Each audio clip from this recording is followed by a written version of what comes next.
All right. Hello, everybody. Welcome to the next New Earth Teachings Live. Thank you for everybody for being here today. Exciting Friday, of course, as we are 2 days away from the Adronis webinar that's going to be happening on Sunday. So, of course, as always, we're going to start off with some announcements, and that will be the first one. Okay? Adronis inside the galactic community. So this is going to be happening this Sunday. Okay? There are still a few spots left. Okay? If you guys are interested in ordering. It's newearthteachings.com. Registration is $4.99. All right, and you'll see this poster on the home page. So just click on this poster. You'll go to the registration page, and you can purchase it. Registration will be $4.99. This event will not be streamed live on YouTube. Okay, it's basically just a Zoom webinar. But the good news is that the webinar will be placed on YouTube shortly afterwards, and it will still be a paid webinar, right? So it'll still be $4.99 as a paid webinar on YouTube. Like I said, all of the proceeds are going to making the Mind Deck, because it is kind of expensive to get the Mind Deck all printed up, get it all in quantity and shipped to me as well too. So again, all proceeds of the Adronis Galactic Community event is going to the Healing Code Cards Mind Deck production. So again, if you guys want to participate, just go to newearthteachings.com, and it will be a very exciting Zoom webinar. So I have a friend of mine, Daniel James, who will be moderating the event, and we're going to be doing lots of Q&A. Rayar might even pop in as well too, possibly, for maybe a light language activation also. So I'm really looking forward to it. Adronis is going to be sharing information about the galactic community that has not been shared before. So it's going to be really, really awesome. So I encourage you guys to go ahead and check it out. Again, go to newearthteachings.com, look for this poster, click on the poster, and then you can go to the registration page. All right, so we have an update with the giveaway. Okay, so every month, at the end of every month, there will be a t-shirt giveaway from healingcodeshop.com. Okay, 2 t-shirts are given away every month to our wonderful supporters. Okay, so all you have to do is you go to facebook.com/healingcodeshop, and you look for a pinned post. Okay, and that pinned post will talk about the drawing, and it'll be, of course, for the specific month. Right now, the old pinned post is on there still, but that one will be taken down here very shortly, and a brand new one will come up for the month of September. Okay, so at the end of September, we'll have another drawing for 2 t-shirts. So I want to congratulate the winners for the end of August, which is AJ and Cynthia. Thank you so much for entering the drawing, and they're now selecting a t-shirt of their choice, and it will be delivered to them freely, right to their door. So again, thank you everybody for participating. It's all about just getting the word of the Healing Code Shop around, the Healing Code cards as well too.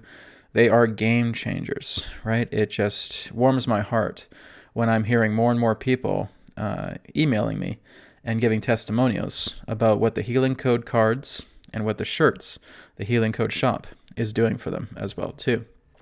And of course, that brings to Healing Code cards. So again, they're available on Amazon.ca, Amazon.com. If you're international, just go to healingcodecards.com and you can order them right off the website. The digital edition is there in English and Spanish, so you can take advantage of that. But I'm really just amazed at, I just go onto Amazon.com, right? And there's testimonials there as well too, and people are radically getting some great improvements within their life.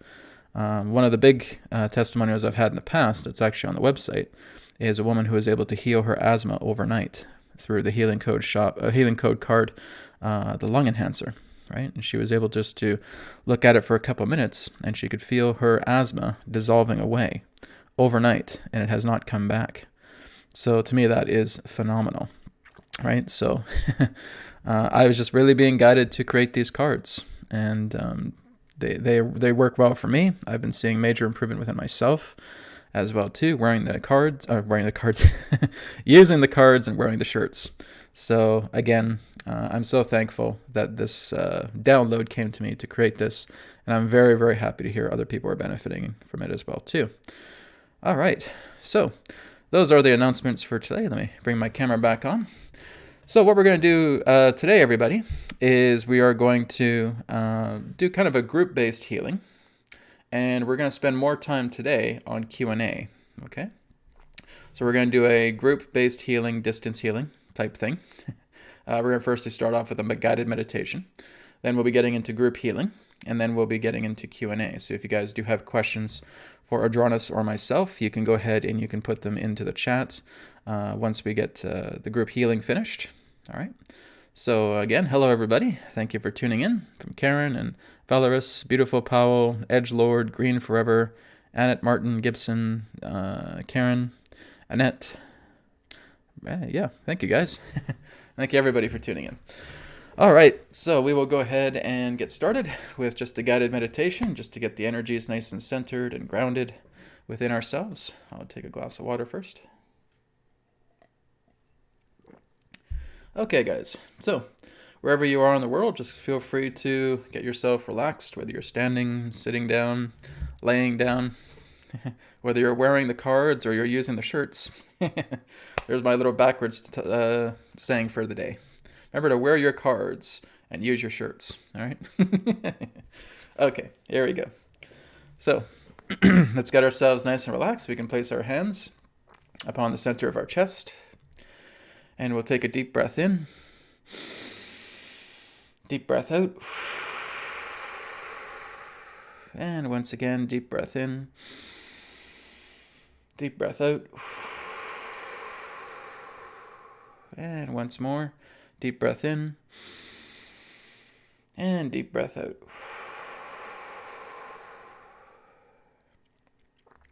And just letting ourselves relax and breathe normally. All right, and now I just want you to take a moment now and just do a scan on your body, okay? Just scanning from the top of your head, just like a little green beam, right? Just going down your body, down the face, down the neck, going all the way down the body, down to the bottom of the feet. And you're just looking for any tension, any stress, any strain, any discomfort, any pain, anything of that nature. And you're kind of seeing it like black liquid, okay? You're just being aware of those spots as you scan your entire body. Okay, and as you scan your body, we're now just going to bring our focus and attention to the base of the spine. Through the base of the spine, we're going to see the black etheric roots coming out of the base of the spine and flowing down the legs, going down past the knees, down past the ankles, all the way down to the bottom of the feet, feeling the feet chakra opening up, and feeling the black roots going deeply into the earth. Feel free to go as deeply into the earth as you would like. Even if you want to connect directly to the core of the earth, you can do that as well. Okay, and all of those spots that you've felt within your body, okay, just anything on the surface, right? So we're just collecting all of that black liquid-like energy, and we're just putting that into the base of the spine, collecting there. And all of that energy is now going to go out through the etheric roots and going deeply into the earth. And like I said, if you're already connected to the core of the earth, you can just put that energy there. And you are intending for Mother Earth to uplift that energy, to bring it into purity, to bring it into pure transformation. Okay. So this is, again, what the earth is happy to do for us. She's always doing it for us all the time. But again, you're offering assistance. You want this energy purified. It's not just going to remain stuck inside the earth, right? So you're giving the earth blessings. You're giving her love. You're intending for this energy to go deeper into the earth and to be transmuted into purity and perfection.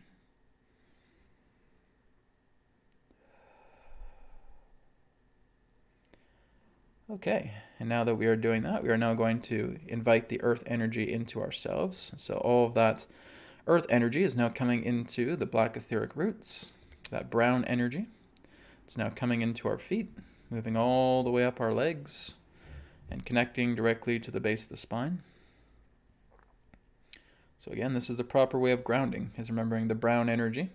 Our legs are kind of like roots ourselves, right? So we are making sure that we are grounding ourselves first, and then going to be working together with energies as we uplift the chakra energies through ourselves as well too.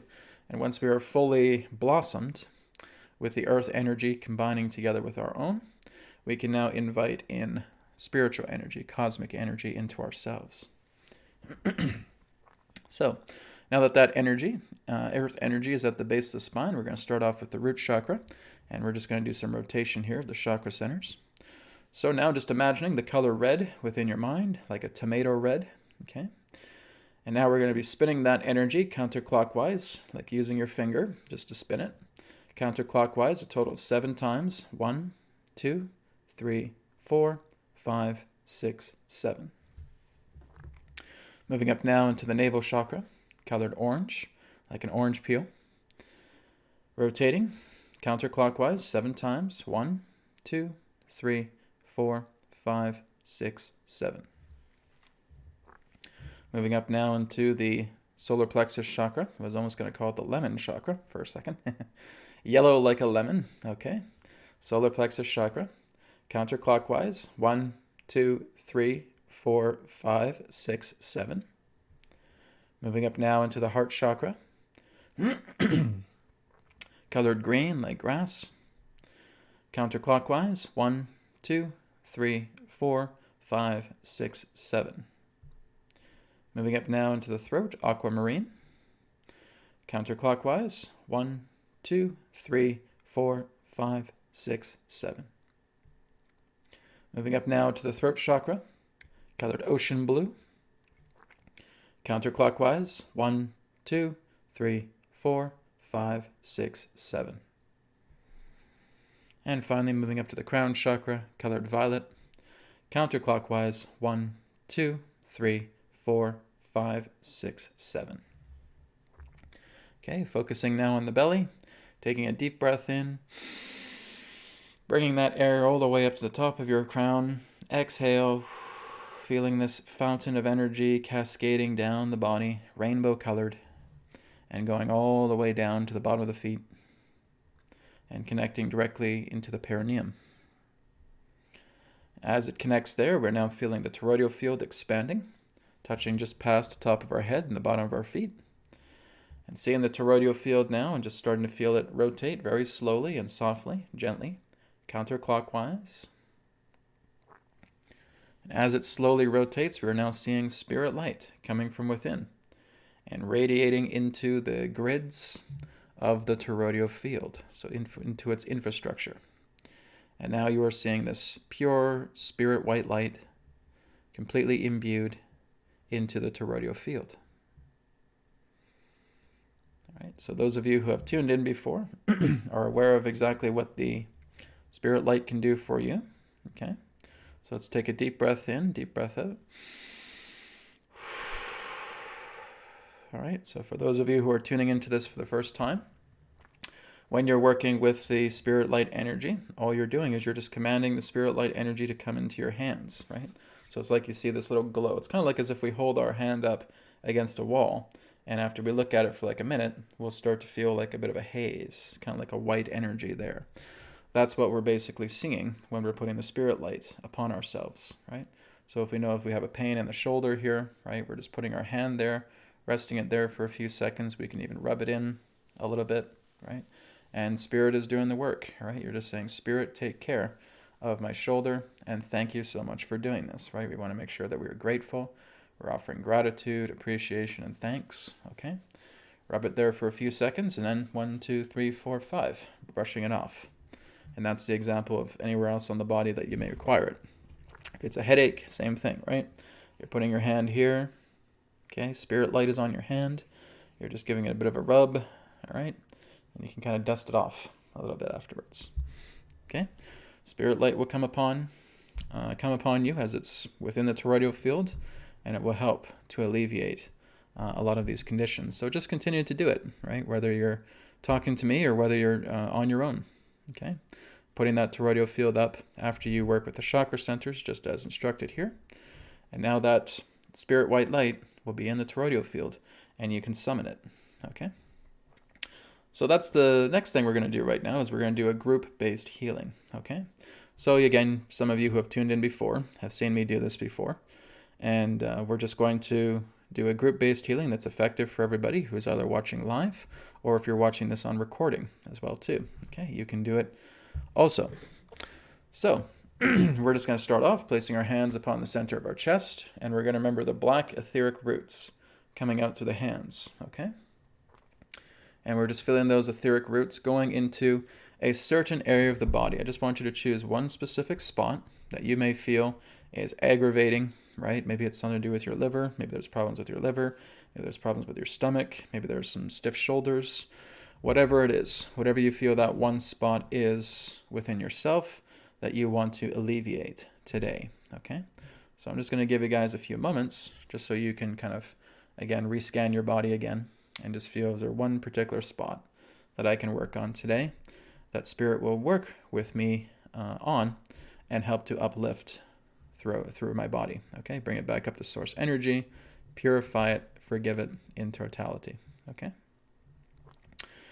All right, so if you have all now chosen your spot, just keep your mind on that spot. Again, it's the black etheric roots, and you're just imagining that they're wrapped around that particular area. So for example, if it's something with the stomach, okay, you're feeling those black etheric roots there. And what you're doing is you're offering an apology to that area of the body, okay? I apologize to my stomach. I apologize for all the debris that's happening in my stomach. I apologize for being neglectful. I ask for my stomach's forgiveness as well as its assistance so that we can work together and clear all the debris and toxicity out of the stomach and bring it back into perfect harmony, okay? That's a simple example of an apologetic affirmation, right? So making sure you're just being apologetic to your body, okay? Because your body was not born out of these conditions, okay? A lot of this comes from neglect. A lot of it's just we don't have the knowledge within ourselves to know that we have the ability to do something, right? We always feel like we have to look outside of ourselves for some type of remedy. And yes, diet can help, food can help, exercise can help, supplements can help in certain ways, right? Vitamins, etc. But really, when we're getting these particular conditions within ourselves, the greatest assistance is through the power of our mind, right? The power of our focus, the power of our thought, the power of our intention. There is nothing more stronger than that, okay? And that's what we're doing here today.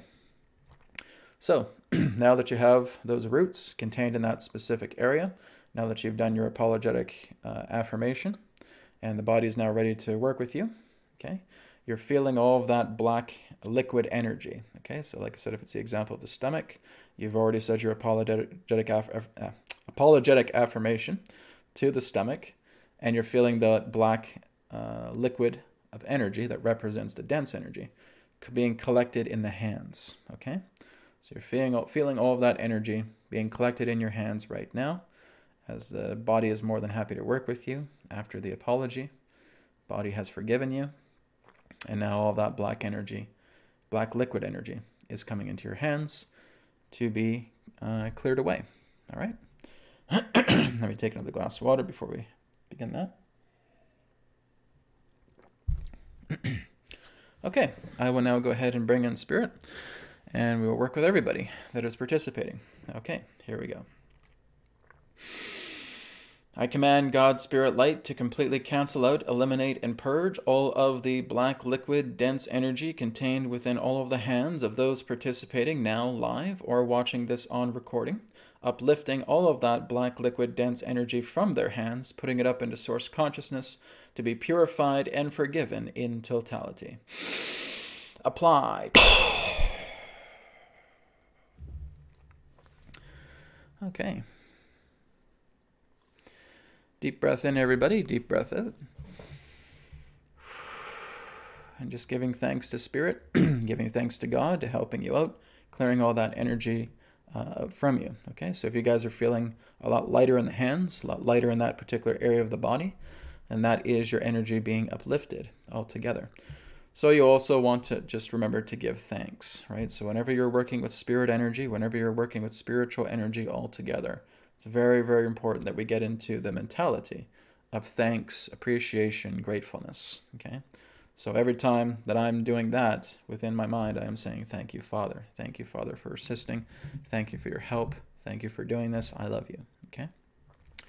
It's just good to get into that natural state. We want to offer thanks, right? Because if we are doing something truly selfless, we want to offer, again, that gratitude, that love, that appreciation from that selfless deed, okay? So again, thank you everybody for co-participating with that. whether you're watching live or on recording. So like I said, you can go back to this point on the recording, and if you feel you need to uplift another part of your body, you just repeat the process again, and it'll work just the same, okay? So that is our healing arrangement for today. We're now going to move on into questions and answers, okay? So if you guys do have any questions, again, for myself or for Adronis, you can feel free to put it up on the live chat. So again, a reminder of the Adronis Galactic Community event happening this Sunday. You guys will have the opportunity to interact with Adronis as well, too. And like I said, I'm really looking forward to it. It's going to be a really, really amazing topic about the galactic community. Okay, and I got a contribution here from Karen, 555. Great, I love the synchronicity. Thank you, Karen, very much for that. Okay, so let's move on to the chat here. Let's see if there's a question. Okay, here's one from, is it Katul? Katul, I believe his name is. All right, question is there a state where one is conscious of the entire existence? Absolutely. It's the God state, right? So basically, as we would understand, sorry guys, my camera's getting a little bit blurry there. As we would understand that if you are working with the Christ consciousness, right, you are working as a Christed being, where you are one with the Father is one with you. Now, here's another thing as well, too. When some people say, oh, Brad, why do you always mention the Father? Why isn't it the Mother? Well, first of all, sometimes I do say the Mother, right? The Mother, the Father, God, etc. But the Father also doesn't relate to the idea of a gender in that way. If you're actually looking at the Sanskrit meaning of the word Father, it means prime mover or first mover or originator, okay? The Father is actually more so meant in that term as an originator rather than the idea of a gender relating to a parent, right? This is why a lot of mystics and ancient sages and men of God, women of God, have referred to as the Father. Okay, so the Father is not just referring to a gender of parentage. Okay, it's referring to the originator. It's referring to the first mover, the prime mover, right? The creator of all. This is why the Father is used. Okay, it's not a detrimental thing in saying, oh, well, there's no mother. I say, well, of course there can be a mother, right? Because mother does give birth to aspects as well, too. So you can certainly use the mother as well, too. But their intention of how they are being used is not to refer to gender-based parentage, right? It's representing to origination. It's representing to first mover. So that's why a lot of mystics and sages and teachers, etc., will refer to God as the Father, right? That's how Jesus referred to God as the Father all the time, right? Because it relates to the idea of the prime mover, the first mover, the originator, right? So the Father is used in that particular term, okay? But you can certainly call God Mother. You can call God Creator, whatever you want to refer to God as. But it's those people who are able to work together with the Christ energy within themselves. They are seated within the throne, located at the back of their heart. It's like I've talked about, you go to the summit, right? And you sit on your throne, and it's between you and God. And now you and the Father are one. You and the Mother are one. You and the Creator are one, okay? You are God, right? One of the most liberating things to say is that I am God, okay? It liberates you. It's pure freedom. And when you truly feel that, you know, there's nothing on earth that could ever give you such a better feeling than that idea of saying, I am God. I am the Creator. I am the Father, and the Father is me, right? The Father and the Son are one. The Mother and the Daughter are one. So when you are in that state, you are, again, at the highest state of perfection. Not only do you know everything in the entire existence, but you're still. When you are perfect, you are unchangeable, okay? Perfection does not touch change, okay? Change only happens when we are still attempting to understand much of ourselves, right? Because change is like that multi-dimensional stream. It's that multiplistic stream of consciousness that is telling you all of yourself. So when you reach a state of perfection, when you become one with God, you're at that state of absolute perfection, right? And you do not change. God never changes. That's the wonderful thing here, okay? When you are one with God, God does not change. God has never changed. God has always been, okay? we can change. That's the nature of man, is that we are working together with the states of change. We're working with our evolution. We're looking in our different ways of existence here, okay? That's man's journey, okay? As long as we still continue to be men and women, humanity, we will continue to flow through that stream of change all the time. So again, it's kind of like looking at the cycles of the seasons happening all at the same time. It's like looking at everything that exists here at the same time, but everything is stilled. There's nothing that's in movement. There's nothing that's in motion. When you understand the nature of all existence, everything is still. Everything is calm. Everything is completely at center, right? There is no flow. There is no mixture. There is no dynamic, right? Everything becomes statically known. Everything becomes statically centered. Everything becomes complete and total stillness as bonding with God. You are God and God is you.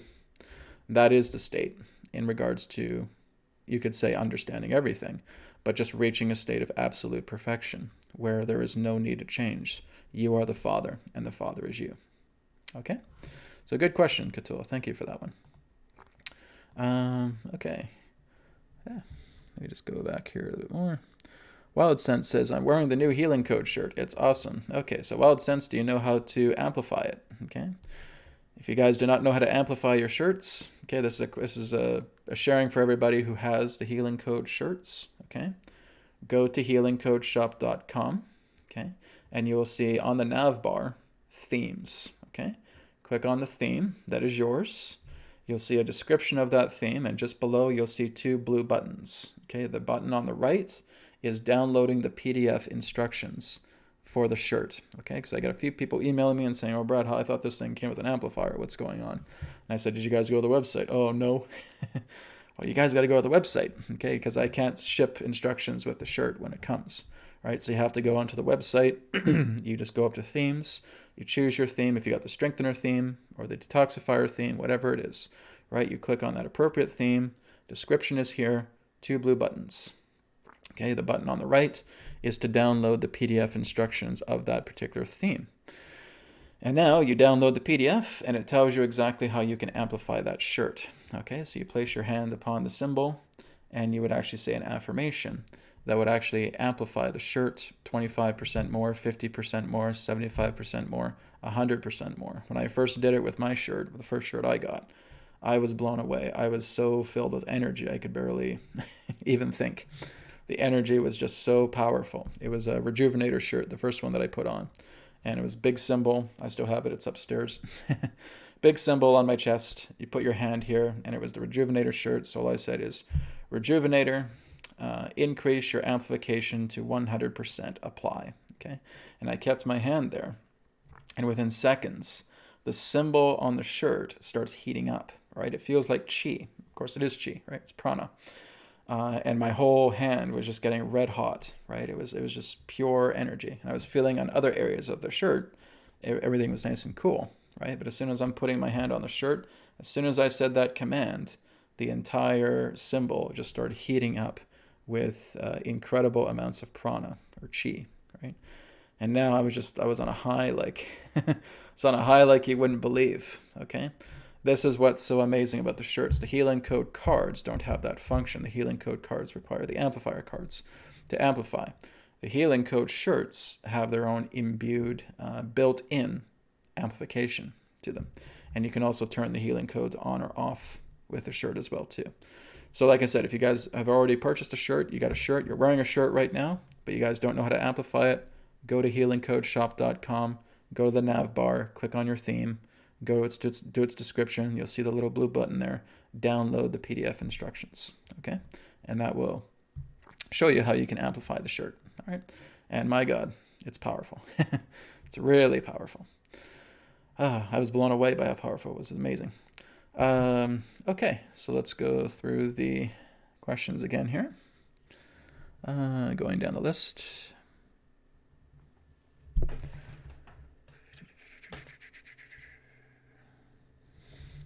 Okay, here's an interesting one from Kai Kelly. Was the Industrial Revolution a cover-up to cover that the fact that a worldwide civilization called Tartaria existed in 1600s, 1700s, which had free energy, advanced tech, and wiped out by a mini ice age. I have heard about this before, about another civilization in that way. Adronis has commented about it. He says it's kind of yes or no. There's kind of a mixture of different things. But he said there's actually several different, you could say, smaller communities that had different technology. It wasn't just relating to one, right? Somebody else asked me this question in the past, and Adronis answered. And from what I recall, he's saying there were quite a few different, I wouldn't say civilizations, but kind of like communities that were springing up because they had a lot more advanced technology than what the Industrial Revolution was trying to bring, right? Because there were people that would live here on the earth, and they had an incredible intelligence for creating much better technology, right? That could be very advanced, that could actually work with magnetic fields and, kind of a lot of the newer technology that we may be aware of. Some that actually have a lot more Tesla-based understanding to them, something that may be more extraterrestrial-based in that way. And those communities, I would just refer to them as communities, existed. But of course, it was all part of a cover-up. It was all part of a big agenda to bring in the Industrial Revolution, because it was all part of a control system. Because now you could charge for these things, and now that there's a scarce supply and all that. So the answer is yes, in that way.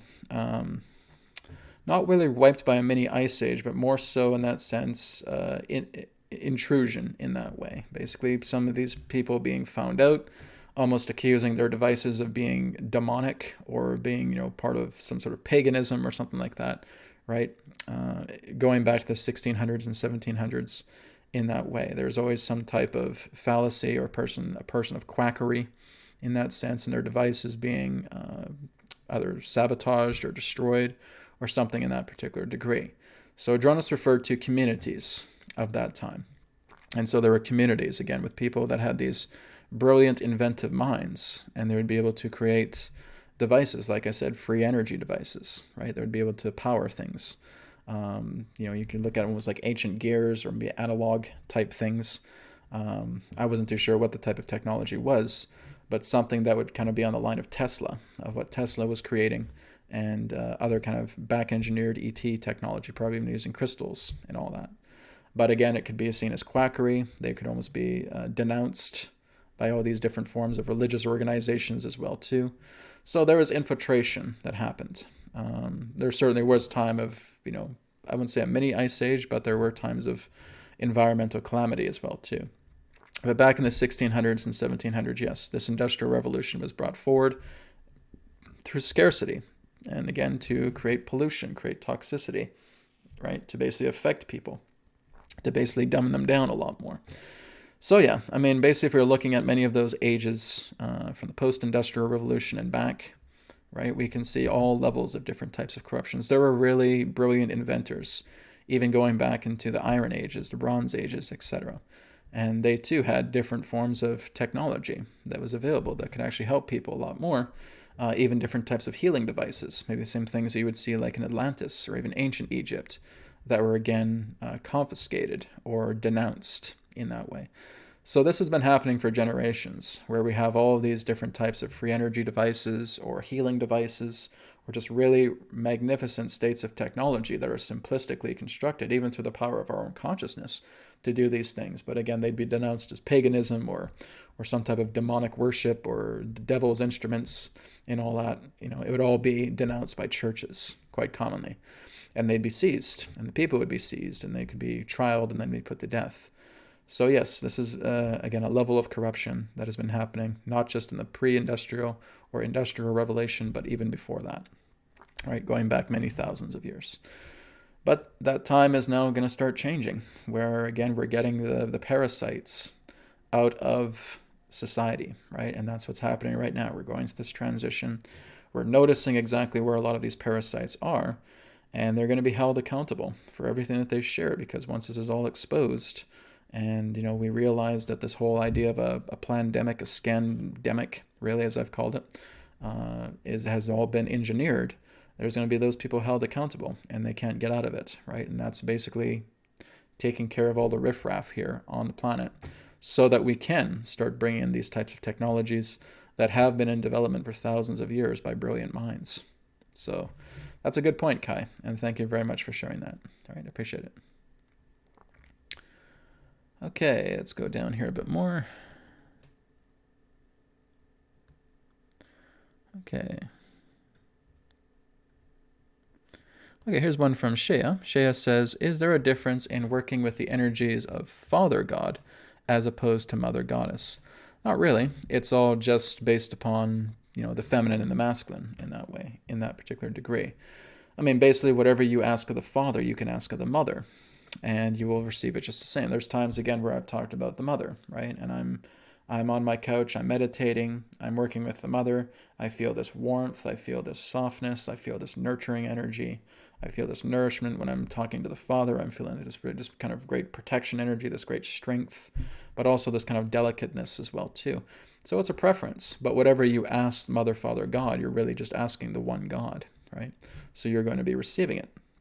So it's all just based upon a preference. Some people, again, enjoy connecting with the Mother, some with the Father, some with Creator, some just want to refer to it as Source. Whatever you feel is best. It's your connection, right? But it's about seeing that which you put forward in intention within yourself. Okay, so you see God within, you see the Mother within, you see the Father within, you see the Creator within, you see Source within, right? And you are working with that, right? Source and you are one. God, Mother, Father is one with you, right?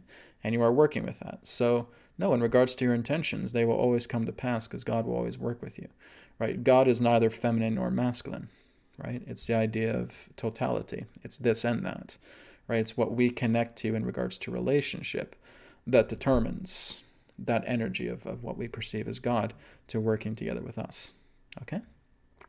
Thank you very much. So I got a contribution here from Jenny. Thank you, Jenny.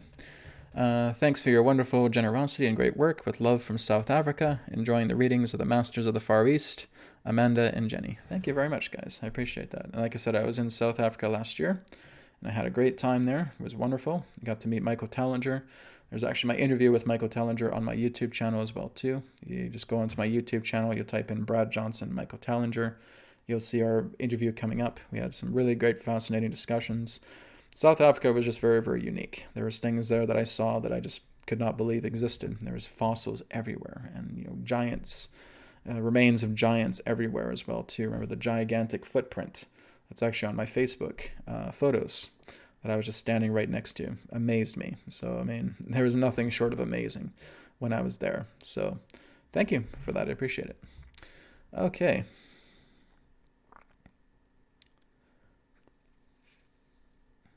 Okay, here's one from Mark S. Brad, what are some of your favorite spiritual books that helped you to wake up?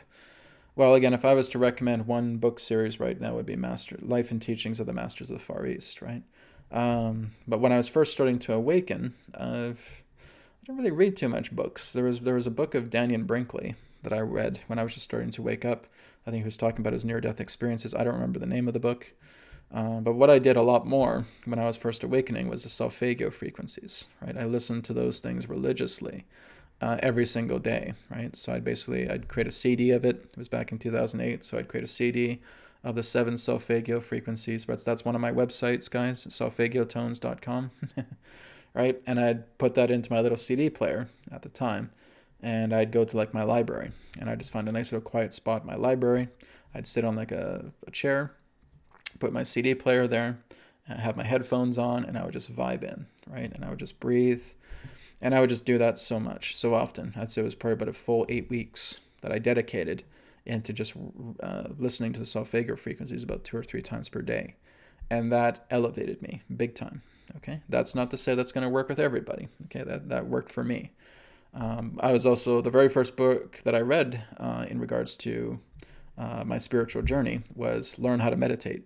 Okay, very, very simple kind of book. It was called Learn How to Meditate. I think it's on my About section on newearthteachings.com, where I just read this book and I just did the exercises with. I was a complete and total newbie when it came to meditation. I never meditated before that time. So I read this book, Learn How to Meditate, read it from front cover to back cover within a matter of days. I did all the exercises in it. And that, too, profoundly shifted me as well, too. That's actually what began a lot of the downloads that I would get at night. I'd feel like I'd be in these non-physical classrooms, and I'd just be getting like this stream of information flowing through me, through these beings that I can't even describe. The best way to put it is like a rays of light. A little bit later on, there was one that kind of looked like an illuminated chandelier, and it was also talking to me about the stream of consciousness and oneness and all that. So I was just getting downloaded nightly since that particular period of time. So that was one of my first books that I read. I was also very much into channeling. I was looking into channeling as well too. The first channeler I ever came in contact with was Magenta Pixie. Okay, then Bashar followed a little bit later afterwards. But then I had this community. It was called the Saviors of Earth. That's what I named it. It was a Ning website. And I'm not sure if you guys remember October 14th, 2008. If you guys remember that time, okay? I was one of the big innovators to helping spread the message from a fellow channeler known as Blossom Goodchild on October 14th, 2008. And I wasn't really doing anything with channeling or anything like that. I was just meditating, right? I wasn't getting any of these particular forms of confirmations. I was just so green relating to spirituality and meditation. But it was like when I was just starting and I heard her message on YouTube, I said, well, there's something here. There's something with what this woman is saying about, she called it like the Federation of Light, and how it was like a big gigantic light ship that was going to fly across North America and stay there for a couple of days and all that. I mean, now, today, I would be like, guys, no, come on, don't buy into that stuff, really. But back then, I was like so enthralled because I've never heard anything like that before. I never saw anything like that before. So I was pretty much ignorant to it in that way, but I was excited about it. And I started pumping out this other website called 101408 Blogspot. That was actually the name of my previous YouTube channel before this one, right? It was 101408 Blogspot.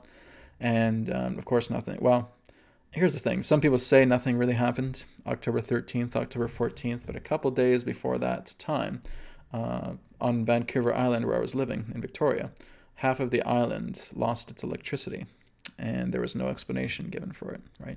This happened around like October 10th, October 11th. And I can just feel intuitively, so, oh my God, that's a sign from them, letting them know they're there. And that was the exciting thing. I posted that up on my blog, but no one believed me. So, no, bro, this isn't October 14th. It's like October 10th. You know? And how come it didn't happen to the rest of it? I don't know. But it's like half of Vancouver Island was blacked out. There was power outage out for a couple of hours. And there was no explanation given. There was no storms. There was no transformers blown, nothing. It was a complete and total mystery. I actually went on the local radio to report this. And I said, hey, it's extraterrestrials. It's October 14th. It's a prediction that's happened. And then they cut me off. They hung up on me. So to me, that felt like a genuine sign from that. So I basically had my own experience with that because my faith into the entire October 14th event was so powerful. And so they came by a few days early, blacked out the grid. It's because that was part of the prediction, that they would basically hover over and there may be blackouts and all that.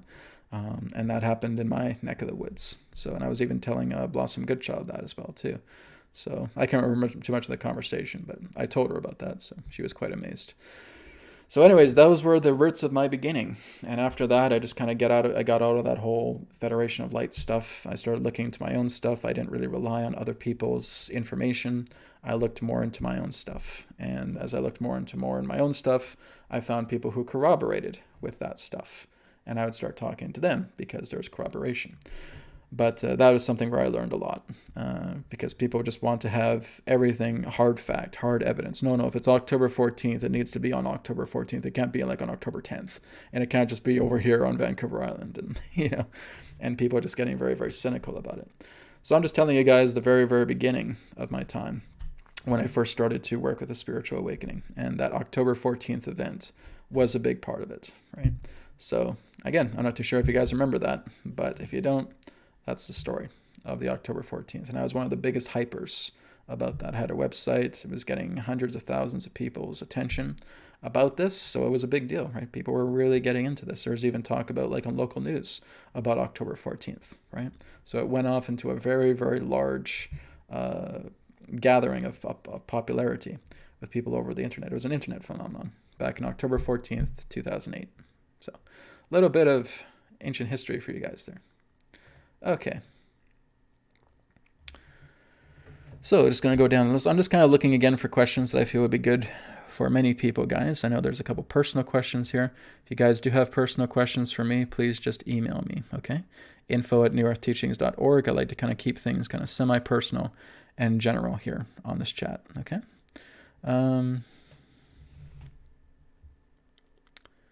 So let me go down here a little bit. I hate it when my chat jumps ahead here. Let me go back up. So just give me a minute here, guys. I'm just reading through the chat here. Okay, here's one from Valerie B. What are the feminine and the masculine actual definitions on Earth? Have they been interfered with that we somehow lost the meaning of men and women? Pretty much, yeah. It's like I said, there has been so much infiltration and so much, debauchery of how we are naturally living on this planet. Right, the Earth would be referred to as the Mother Earth, right? So yes, she is our mother, but much in regards to life upon our Earth is a mixture of masculine and feminine energies altogether, right? When you even look at ourselves, we ourselves are a mixture of masculine and feminine energy. Because you're female doesn't mean that you're only going to be working with the feminine energy. You're going to be working with the masculine, and the same is said with the male, okay? Genders do not create a definite or an absolute pertaining to a particular polarized state of energy. Even when you're just looking at the masculine and the feminine, you're only looking at one half of the picture, okay? It's the importance of bringing the two together as one, right? It's almost like, for the lack of a better term, the androgynous energy, right? You're working together with the masculine energy, the feminine energy, together as one.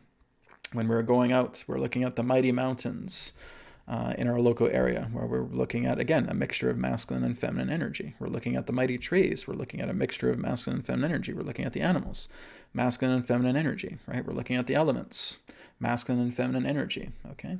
So even though we refer to the Earth as the Mother Earth, there is a great contrast between the masculine and the feminine energies here.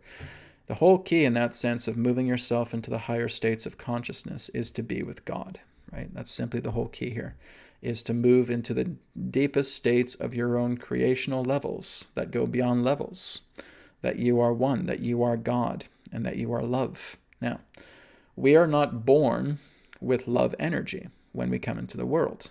Okay, that's something that Adronis has revealed to me just recently. When you come into this world as a baby, you're completely and totally neutral, which means you're an empty container. So basically, the aspect of innocence is the idea of being an empty vessel. And this, again, is what the ancient masters want to return to. Many of them want to return back into that state of pure innocence, of being like the divine infant, right? Because they are neither loving nor unloving, right? They are simply sponges. They are absorbers. They absorb everything into their reality. It's when they see stimulation of happiness that the baby will actually start to smile or start to giggle, right? Because they receive everything so tremendously. But if there's any particular forms of cruelty happening to them, well, then they will be crying like crazy, right? So they are an innocent, empty vessel. So you do not come onto this planet born with love energy. Now, your soul is created from love, right? It was born out of love in that way. But you yourself are an empty container. You are an empty vessel. And you have two choices on this planet when you come in. You can fill yourself with love, or you can fill yourself with lack, okay?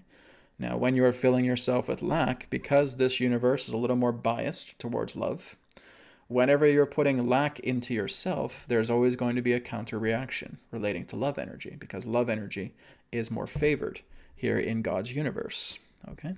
So you will always have that great countermeasure of love available to you. But if you continue to put yourself in lack, you're going to be working more with the law of consequence, right? So again, many of us are trained, are bred, are brought up in that particular nature of alignment to feel that we need to be in lack, that we're small people, that we're puny, that we're tiny, that we won't amount to anything, that we're worthless, that we're useless, that we're a victim, that it's somebody else's fault, that we're abused, that we're rejected, we're abandoned, etc. Okay?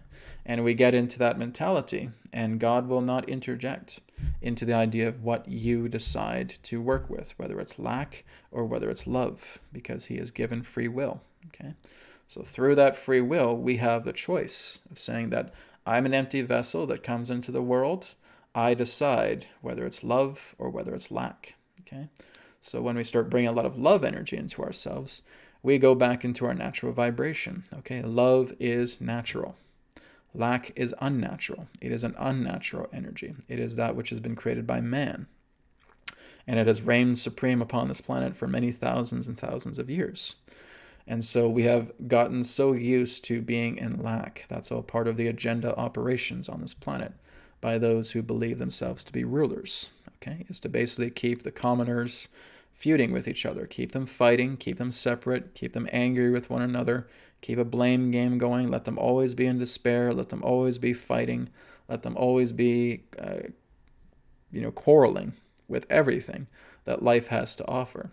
And many of us have bought into that alignment, okay? And that is walking on a natural path. So, what's so great about love energy is as you start to bring it in, it purifies all of that lack, right? Lack is helpless against love energy. As soon as love energy comes in, lack has to submit to it every single time, okay? Here's the shadow, here's the light. Light's coming in, shadow can do nothing when it is engulfed with so much light coming in. It's going to become light itself. So the lack is completely and totally helpless when it comes to love energy. So we have to remember this. Many of us say, we're born with lots of love into us. No, you're not. You are influenced by a lot of love. If you have very loving parents, you have a loving environment, you start to absorb a lot of that, and you're bringing a lot of love energy into yourself. Love needs to be accumulated, okay? Lack needs to be accumulated. You are not born with either when you come into the world. You are completely and totally neutral, right? You're an empty vessel. So you accumulate love. You accumulate lack, okay? So this is, again, where some people say, I can't get out of this. I say, of course you can get out of it. You've accumulated lack into yourself. You've made the choices for that to happen. You've gone into natural states of absorption because children between 0 to 7 years are just basically sponges. They absorb everything around them, right? They'll put everything to them. They'll listen to everybody, and it's all just being absorbed. There's no discernment filter, okay? It's not until you start getting into the later years that you, through your experiences, you're starting to filter out all the garbage, all the debris, all the lack energy, okay? But as soon as you start putting love energy into your body, that lack gets dissolved away. It gets purified, okay? It has to submit. It cannot retaliate against love. Love says, I am here. I am, right? And lack will use its lies, and it'll use its concealment, and it'll use its debris and volatility to try and assuage the idea of the person in question bringing in love energy. You shouldn't play with that stuff. That's demonic stuff and all that stuff. And no. The only thing that's demonic has been the lack energy, right? Love energy, to love a person, to be compassionate, to be joyful, is the most beautiful and natural frequency there is. And, some of us may actually get that from parents in that sense. And you're talking to them and saying, I'm following a loving path. Oh, you're being demonic. You're following this diluted path and all that stuff. And it's like, and you listen to them and say, yeah, I forgive them, for they know not what they do, right? And they basically say that what you're going through in love and compassion is a horrible path. That was my experience when I started to wake up. My whole family thought I was nuts. My whole family thought I was crazy because I was bringing way more love into myself. I was feeling this love coming together. And I had to shed a lot of this old debris. And my whole family thought I was nuts. I had old friends. They thought I was crazy. They thought I've completely lost my mind because I'm bringing in this love energy. I'm being more compassionate with people. I want to help people. And I said, what was Brad doing with these? He's nuts. He's crazy, right? He was demon-possessed. Who knows? Isn't that interesting, though, right? Whenever you're walking a path that is very loving, very compassionate, you want to help others, that it's looked at as if it's the most horrific thing, that you're possessed by a demon or something, when in fact it's those that are making those very statements to what they just stated would actually be more true for them rather than yourself, right? So, sorry guys, I have no idea why my Skype went off. So yeah, I'm calling stuff out here. Maybe getting calls from the government. Just kidding. But anyways, that was my experience, is that you just start moving into a very, very loving experience, and it gets challenged by all these particular people in lack. right? And that's how we're brought up. We're brought up into thinking that, lack must be the way to go. I'm a victim consciousness. I'm hurt. I'm falling apart, and this must be the natural way it is. No, you have been through that entire course of your life living on a natural path, and this is why people get so angry when they hear this. You're saying, I've wasted my life. So no, you haven't wasted your life. You've spent that much time realizing what was unnatural to you, and now you are spending the remainder of your life bringing that love energy in, because love energy comes in very, very quickly. If we surrender to it and if we embrace to it, you will see yourself skyrocketing and catapulting yourself very quickly into a higher state of alignment, right? So again, that's what I wanted to share. I know it's probably a little bit off topic to Valerie's question, but nonetheless, it's important that we look at that, okay? You're not born with love. You are not born with lack. Your soul is created from love, right? It's like how we would create a masterful work of art, right? We create a sculpture, for example, and let's say that sculpture can come alive, okay? We spent so much of our time creating this beautiful sculpture. It looks magnificent. It looks wonderful. We've put our heart and our soul into it. We love it, okay? But that sculpture now comes alive, and it doesn't have any love, and it doesn't have any lack. It's simply a neutral representative in that way. And it's based upon what it is influenced by, its environment, its people that it interacts with, that will therefore bring love energy into it.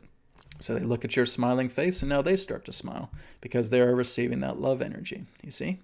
So the aspect of love and lack are accumulated. They are not built in. Okay, so it's very important that we remember that. Okay, so let's go down the list here a bit more. Okay, here's one from Wild Sense, and it's a question for Adronis. So I will go ahead and bring Adronis in, and I'll just read the question out here. Question to Adronis: is there going to be an event, a shift, and or a black sun upgrade that will happen this December? And what is the significance, if any? Okay, one moment.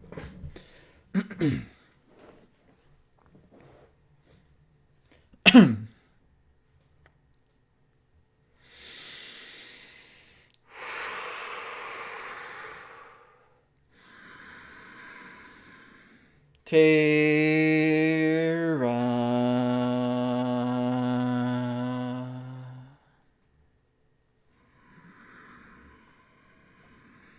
Soul Star.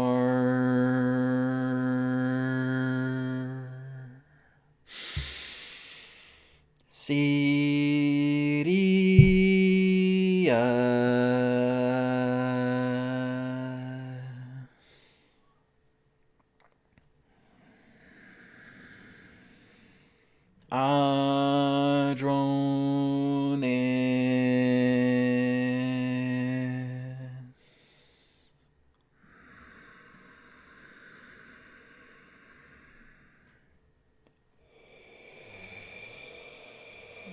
We are here at this time, and we bid you greetings, and thank you very much for the opportunity of this interaction today. I am Adronis of Sirius, sending love, appreciation, and gratitude to all who are tuning into this broadcast through your internet collective consciousness.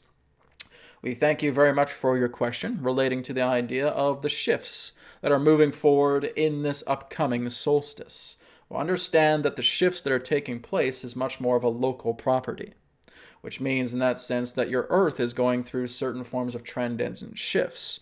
Now, of course, it is in complement relating to other different forms of planetary alignments that are happening simultaneously that you can often find within your own astrological data. Now, again, somebody asks, well, what about the sun? Is the sun going to turn black? Here's what we say to you. Many of you don't even know how the sun truly operates. Many of you don't even know what a sun actually is. It is not a ball of fire. It does not have any light to it. It does not have any heat to it. It is basically what you would refer to as an etheric living well. The light that you receive within the sky is that of your own Earth. It is being collected. It is the radiation. It is the rays of the sun that are actually penetrating the atmosphere and gathering much of the heat and the light naturally produced within your own planet and collected in this particular way to create the appearance of what you feel as a bright star. But in actuality, stars themselves are not really bright. They do not have their own light, and they do not have their own heat. So everything in regards to what you feel in that sense would be some type of coronal mass ejection, or the aspect in regards to the sun going black would be incorrect. Now, it is basically the local phenomena relating to the planet's own internal systems based upon its radiance in regards to what you would know as auroric light, and in regards to its own nature of heat, because planets produce their own heat. Why do you think you have magma, for example? Yes? And that much in regards to the radiation of the sun collects that heat tectonically. It goes deeper into the ground, as it were, and it pulls out this heat. And it is oxygen that carries it further up into the atmosphere. This is why, again, your oxygen levels, as you move up into higher ascendancy, begin to become cold. Now, many of you have this particular model of the sun and thinking that, well, we have a Goldilocks zone here. And that through the Goldilocks zone, the heat of the sun and the light of the sun is what warms up the entire planet. No, that is a myth. That is no more different than looking at a flat earth. That is not how it works, simply because you can look at it in this context. Why is your space cold? So, astronauts who have gone into the orbits, who have basically delivered many of these satellites in that way, and who have been able to witness space in that way, realize that as they go out into space, it is freezing cold. Well, how could it be freezing cold if we're looking at this model pertaining to your sun? If it truly was related to a Goldilocks zone, you would have warmth very, very similar to what you have on your planet. Or even if you go a little bit further inwards, you may feel like you have that warmth as you go further into the inner area of your star system, to where space is and the sun interjects. No, it too is freezing cold, which means you can go all the way right up to the sun and you will not be scorched. You will not be burnt. Now, this has not been mentioned in your modern science, because your modern science, they still do not know what the sun actually is. It's an etheric living well. It produces the aspect of etheric plasma. Much of it is invisible. And this is why there needs to be different spectrums as it pertains to satellite imagery to get some idea of what represents the sun. But the sun does not contain its own light, nor does it contain its own heat. So therefore, this is, as you would say, clearing away any particular fears relating to solar events.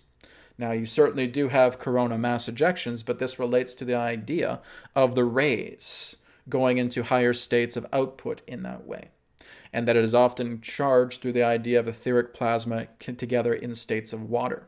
This is not as what you would refer to as your plasma that relates to higher heats as it relates to water. It is the idea of an etheric plasma. It is of a different property. So therefore, the idea of fearing that the sun is going to go dark or the sun is going to go black and you will not have your own heat, no, this will not be happening. We understand there will be many different forms of opinions and perspectives around this time and saying, oh, what does Adronis know in that sense? Well, we talk to your sun a lot. If many of you start talking to your sun as well too, you will discover that what we are sharing regarding your sun is the truth. It does not have its own light. It does not have its own heat. It has ultraviolet rays. It has its radiation. And it is the radiation that touches these planets that therefore through this certain alignment of the sun that creates that collection of light and heat that is equilaterally based on harmony of your own world. So your world gets all of the right amount of heat, of light in that sense, without scorching anything, without causing a mass die-off of life in that way. Because that's exactly what would happen in regards to your current model of the sun.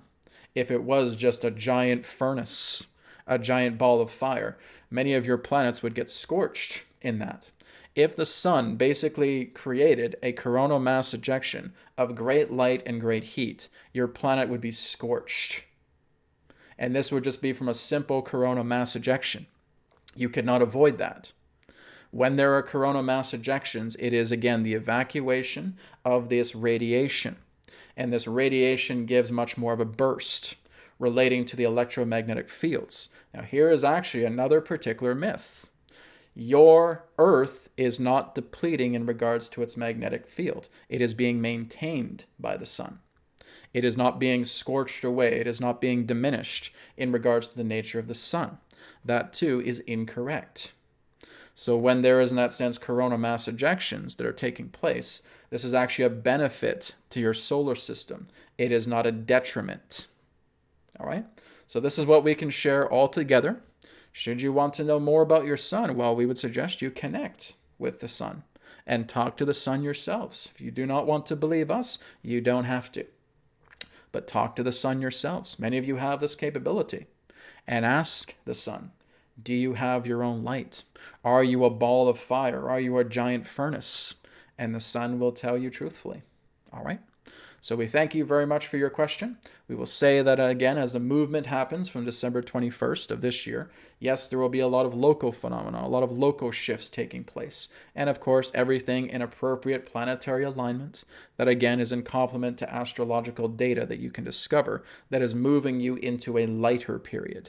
And that is what's taking place. So there certainly will be a lot of shifts on all levels in regards to the states of your society during this solstice shift, because the blurring line between the physical world and the spirit world will become quite ripe. And this will lead again to appropriate shifts that will move you into a lighter time, a time of the air element.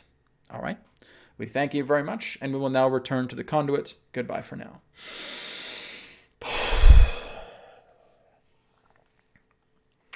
Okay, very good. Thank you very much, Wild Sense, for your question. And thank you, everybody, for your questions today. I think we're going to wrap it up for now. So again, everybody, this is just a reminder that, again, Adronis Inside the Galactic Community is going to be happening Sunday, August 30th. Again, there are a few registration spots still available on newearthteachings.com. Just go to the homepage there, and you'll see this poster that you're looking at right now. Click on that, and that will take you to the registration form. And you can be part of Inside the Galactic Community. It is going to be a really great set of information that Adronis is going to share about the Galactic Community. So I'm looking forward to it too, just observing it from the background as Adronis comes through. Okay. See, I always have a problem with his name. Eleazar. Eleazar, right? So all the pictures of stars from nebulas are not what they are. No, they are very much what they are, but they're perceived from our atmosphere. Like I said, I could probably spend quite a bit of time talking to you guys about this from what I've been getting through the downloads in that way. No, from our atmosphere, we are looking at stars as they are because they are living wells of radiation, living wells of rays, right? It's kind of like life-giving rays in the best way that Spirit could put it. It's our atmosphere that's basically being the filter to showing the light that is actually being brought forward from the stars and their distance. So it's all of the rays, the cosmic rays from the stars that are actually penetrating our atmosphere. And what you're actually looking at is the result of the penetrating rays from those distant stars, those little dots of light, through the filter of our atmosphere. It's our atmosphere that gets charged up, right? Our atmosphere gets charged up, and as it gets charged up, it starts to create a collection, right? The sun is right here. It starts to collect all this light. It starts to collect all this heat, and all of the rays from the sun penetrate right to the core of the earth and now start to bounce back, right? And so the atmosphere becomes kind of like a collector. It's kind of like the atmosphere is our furnace, right? The atmosphere is the natural furnace of the planet, right? But it only comes in through the idea of day and night, as we would understand. So it's hard to explain this because I'm not a scientist, but this is what I'm getting in regards to the sun, in regards to the stars. So those little bitty points of light are, again, tiny little dots of heat and light collected from our atmosphere that will give them the appearance of light. Now, people will actually notice this when they're actually using their cameras, and they will zoom into the star, and what you'll see is actually a very beautiful, intricate form of geometry that should not be there if indeed the stars are just these gigantic furnaces, right? So people have been able to do that on YouTube, is they've zoomed into these stars with their cameras, and what they've seen is beautiful crystalline-like geometry. That shouldn't be there if stars are, in that sense, furnaces or balls of fire, as science will commonly tell us, okay? that's something else to look into. Okay, so it's basically like looking at sacred geometry. It's like looking at these little crystals, these living wells of etheric energy that are, again, radiating this cosmic radiation and bouncing against our atmosphere, and actually being able to see these little collection points of heat and light from our planet that therefore reciprocates the distance of that star. Okay, so again, I'm not a scientist. Trying to explain this is a little bit challenging. I get what's being said, but trying to put it into words is a bit of a challenge for me. But anyways, guys, thank you so much for being a part of today's episode, today's webcast. I'll be back next week, next Friday, for another one. And again, join me this Sunday on Adronis Inside the Galactic Community. Have a wonderful weekend, everybody, and wonderful weekend. And I will speak to you again next week. Take care.